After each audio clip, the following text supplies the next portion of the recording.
Dans cette vidéo, nous allons aborder un sujet qui est douloureux pour beaucoup de personnes, un véritable cauchemar, une grosse angoisse.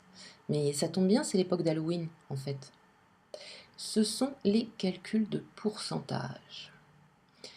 Avant de faire des calculs de pourcentage, il y a quelque chose de très important à comprendre avec les opérateurs arithmétiques et vos formules de calcul dans Excel. Je vous ai indiqué un petit résumé sur les priorités des opérateurs. Il faut savoir qu'Excel traite d'abord les expressions entre parenthèses, c'est-à-dire qu'il va d'abord faire les opérations qui seront écrites entre parenthèses. Excel effectue les multiplications et les divisions avant les additions et les soustractions. Si vous ne mettez pas de parenthèses, c'est ce qui se passera.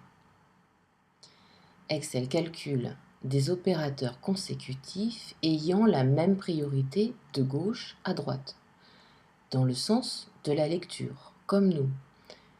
Si vous faites plusieurs multiplications ou plusieurs divisions, il les suivra dans l'ordre normal de gauche à droite. Pour modifier la priorité d'exécution, vous devrez placer entre parenthèses votre calcul. Je vous donne quelques exemples. Je demande à Excel dans cette cellule de faire 3 plus 5 multiplié par 2. En résultat, il me renvoie le chiffre 13. Ce qui, pour nous, dans notre esprit humain, lambda, faux.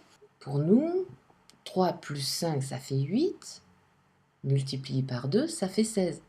C'est notre raisonnement. Mais remarquez qu'on marque une pause après le 3 plus 5. Regardez dans une cellule un petit peu plus bas, j'ai indiqué dans ma formule de calcul C21 plus D21 entre parenthèses, je lui donne l'ordre de faire d'abord cette addition et du résultat qu'il trouvera de le multiplier par E21 qui est mon chiffre 2. 3 plus 5 entre parenthèses multiplié par 2. Essayons de comprendre un peu mieux ces histoires de pourcentage. Un pourcentage est 100% d'une valeur. Mais que veut dire pour cent? Pour nous, il est beaucoup plus facile de ramener une valeur à 100, à un global de 100. C'est pour ça qu'on utilise le terme pourcentage. Voici quelques petites phrases à connaître et à se noter. Pour connaître une valeur que représente un pourcentage par rapport à une valeur initiale, on multiplie. Un petit exemple, remise de 12% sur un achat. Mon opération sera égale achat, donc la valeur initiale de mon achat, multipliée par la valeur du pourcentage. Imaginez que vous êtes en train de faire les soldes.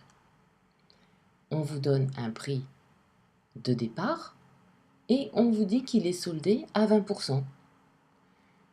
Le prix de départ, vous le multiplierez par 20%, ce qui vous donnera la valeur de la remise, que vous pourrez ensuite déduire à la valeur initiale du vêtement que vous souhaitez acheter ou de tout autre article.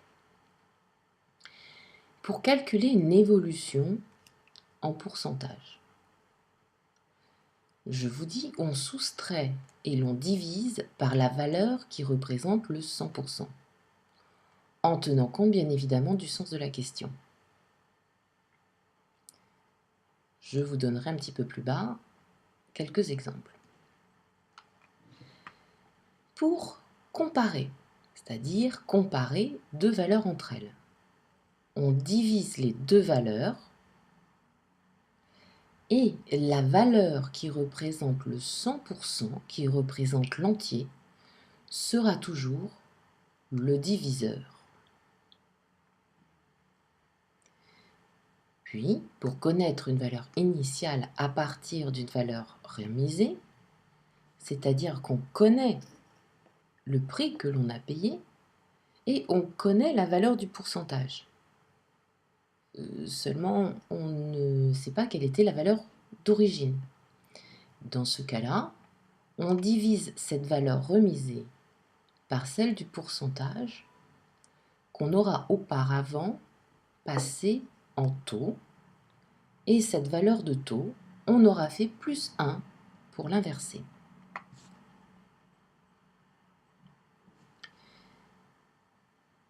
J'ai un article dont le prix initial est 1243,56 €. Dessus, j'ai une remise de 10%. Voici mon calcul. B44, ma valeur initiale, moins B44, qui est multiplié par ma valeur de pourcentage qui se trouve en C44. Comme Excel va d'abord faire la multiplication, puisque les opérateurs prioritaires en arithmétique sont la multiplication, la division et la puissance. Il va me calculer ma valeur de remise, mais cette valeur, j'ai besoin de la soustraire à ma valeur d'origine, afin qu'il ne me renvoie pas une valeur avec moins X euros. Je mets au début de ma formule ma valeur initiale. Récapitulatif. Article multiplié par 10% égale coût de la remise. Ensuite, on doit déduire cette valeur du prix de l'article. Avec Excel, on fera valeur initiale moins valeur initiale multipliée par remise. Autre exemple. Une paire de chaussures coûte 100 € et a une remise de 20%. De combien est la valeur de ma remise? Dans ces cellules, vous avez les réponses et les différents calculs. Mais je vais vous le faire en direct. Je dis égal, je prends la cellule qui contient les 100 € que je multiplie par la cellule qui contient les 20%. Et j'appuie sur Entrée. Là, Excel me renvoie 2000%. La raison est simple, c'est que dans ces exercices, je vous y ai placé quelques pièges. Ce que je veux connaître, c'est la valeur de la remise. Mais comme ma cellule est en format pourcentage, Excel m'écrit ma réponse en format pourcentage. Pour changer mon résultat, il me suffit d'aller dans le groupe Nombre de l'onglet Accueil du ruban Accueil et de lui demander par le menu déroulant un format monétaire. Et j'obtiens bien 20 €. Si je voulais savoir quel était le prix que je devrais payer, eh bien là, je lui fais égal ma valeur d'origine moins cette même valeur d'origine multipliée par mes 20%. Je valide ma formule avec la touche Entrée et Excel me renvoie la valeur de 80 €. Je paierai donc 80 €. Ce n'est pas très compliqué pour nous, avec la valeur de 100 €, de trouver une valeur de remise et également quel est le prix que nous allons payer. Mais qu'en est-il lorsque ces chiffres, ces valeurs sont plus importantes, dépassent le 100? C'est là que les confusions commencent à arriver. Un costume vaut 120 €. Il est soldé à moins 20%. Combien va-t-il me coûter? Il va me coûter 96 €. Je vais faire exactement la même formule de calcul. Égale les 120 € multipliés par mes 20%. Si je valide par entrée, je vous ai encore laissé la cellule en format pourcentage, et bien cette fois, je vais la passer en format comptabilité. J'aurai une remise de 24 €. Mais quel est le prix que je vais payer?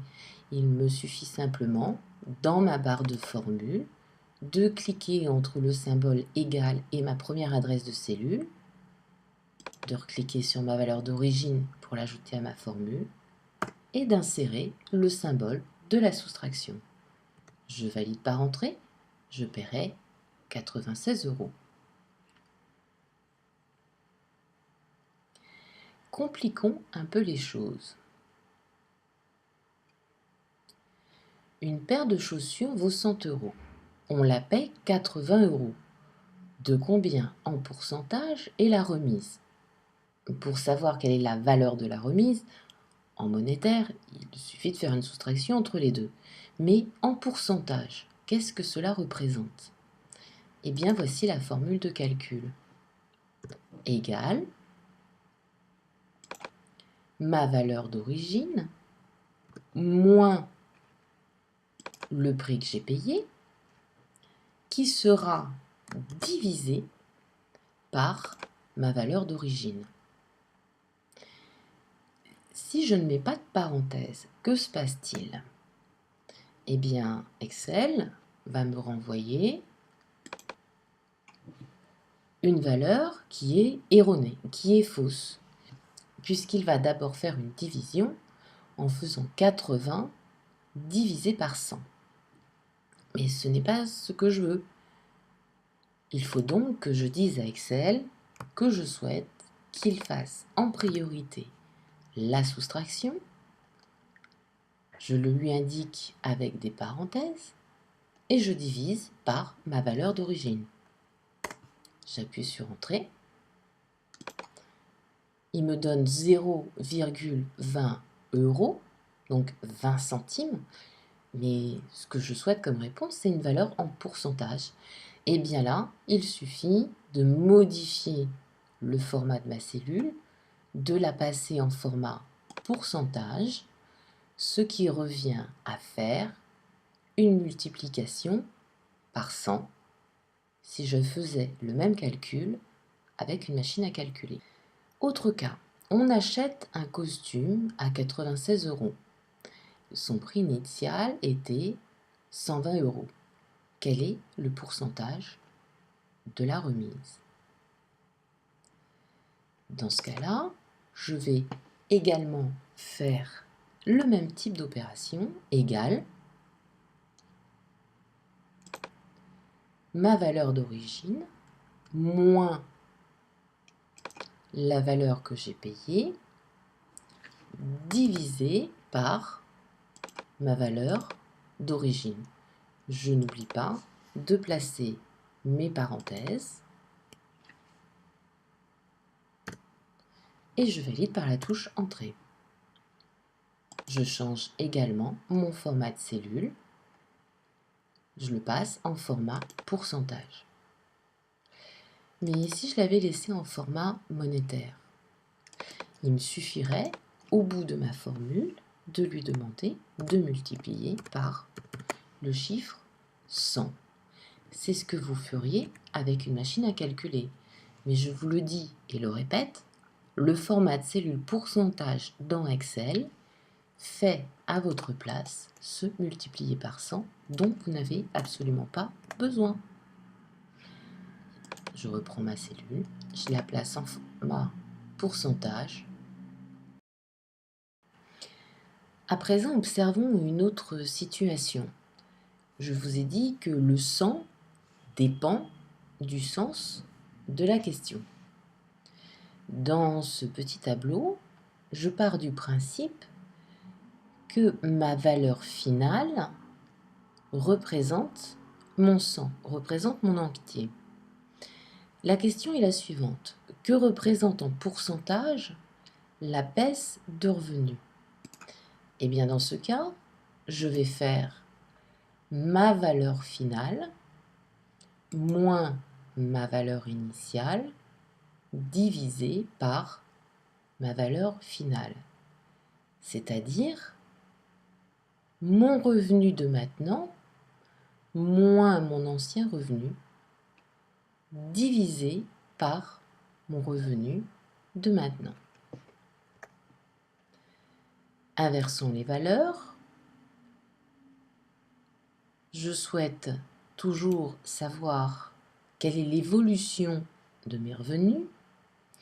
Eh bien, je fais mes 3000, ma valeur finale, moins ma valeur initiale, divisé par ma valeur finale, le 100 qui correspond à ma question. Si je pose la question différemment, je souhaite savoir ce que représente en pourcentage la hausse de mes revenus. Cette fois, je pars du principe que ma valeur initiale, ma valeur de départ, est le 100%. C'est ce qu'on utilise le plus fréquemment, c'est la méthode la plus logique. Dans ce cas, je vais faire ma valeur finale, mes 3000 €, moins ma valeur initiale, ma valeur d'origine, les 2500, que je divise par les 2500. Et j'obtiens une réponse en pourcentage positif, puisque j'ai une hausse de 20%. Regardons la ligne en dessous. La question est la même. Je veux savoir quelle est mon évolution de revenus. Eh bien, je fais mes 2500, ma valeur finale, moins ma valeur initiale, mes 3000, divisé par ma valeur initiale, ce qui me donne moins 16%. Observez bien ces deux tableaux. Je fais les mêmes calculs, mais j'ai simplement inversé mes valeurs, voire inversé le sens de la soustraction. À présent, occupons-nous des calculs de comparaison entre différentes valeurs. Dans ce cas, je souhaite savoir ce que 2005 représente par rapport à la valeur 3000. Eh bien, c'est tout simple. Qui est mon 100 ? Mon 100, c'est mes 3000, puisque ma question est que représente 2005 par rapport à 3000. Par rapport est mon 100. Je vais vous refaire l'opération. Égale 2005 qui sera divisé par la valeur qui représente mon 100 par rapport à mes 3000. Je valide par entrée. 2005 étant inférieur à la valeur 3000, Excel me renvoie une réponse en format pourcentage, puisque ma cellule est en format pourcentage, inférieure à la valeur 100. Posons la question en sens inverse. Je souhaite savoir ce que 3000 représente par rapport à 2005. Eh bien, je vais obtenir une valeur supérieure à 100 égale mes 3000 qui sont divisés par mes 2005, 2005 qui représente mon 100. Et j'appuie sur Entrée. J'obtiens bien une réponse supérieure à 100, 120%.